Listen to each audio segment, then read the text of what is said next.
আমি এখন রয়েছি হচ্ছে আমাদের যে এলাকার ধান ক্ষেত রয়েছে সেই ধান ক্ষেতের মিডিল পয়েন্টে।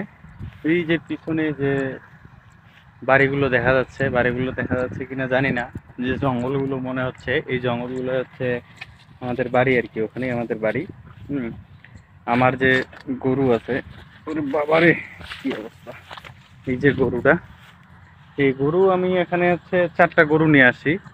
এখানে একটা, এই যে ওইদিকে একটা, এই যে ওইদিকে একটা, এবং এই যে ওইখানে একটা দিছে আর কি।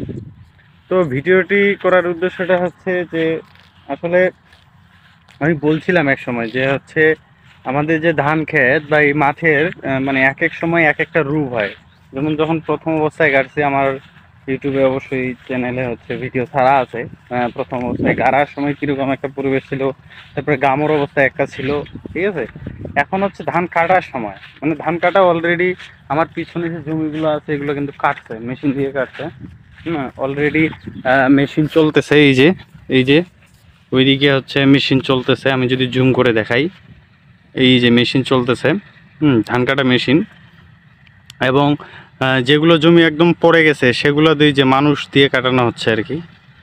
তো ধানের হচ্ছে এখন একটা পাথারের মধ্যে সোনালী কালার চলে আসছে, এই যে দেখতে পাচ্ছেন সোনালী কালার। হয়তোবা কিছুদিনের মধ্যেই, কিছুদিন বলতে 5-7 দিনের মধ্যেই এই মাছের একটা ভিডিও দিব, দেখাবো যে হচ্ছে এখন তো তাও একটু ধান রয়েছে, কিছুদিন পরে একদম পুরো মাঠ কি ফাঁকা হয়ে যাবে। 5-7 দিন বা 10 দিনের মধ্যে হচ্ছে কি মাঠ পুরো ফাঁকা হয়ে যাবে, কারণ সবাই ধানটা কেটে নিয়ে বাসায় যাবে। তারপরে একটা ভিডিও বানাবো যে পরিবেশটা কেমন লাগতেছে। তো এই হচ্ছে অবস্থা। আর ধানের যে দাম, আপনারা জানেন কিনা, অবগত আছেন কিনা, আপনাদের এলাকার কি অবস্থা অবশ্যই জানাবেন। আমাদের এইদিকে তো ইন্ডিয়ান সম্পাটা হচ্ছে 2000, হ্যাঁ 2100 টাকার মতো যাচ্ছে। আর কিছুদিন আগে আমরা হচ্ছে 90 জিরা ধানটা কাটছিলাম, ওই 90 জিরা ধানটা প্রায় 2700 করে টাকা দিয়েছি, 2700 করে দিয়েছিলাম আর কি বস্তা। এই হচ্ছে বর্তমান অবস্থা আর কি।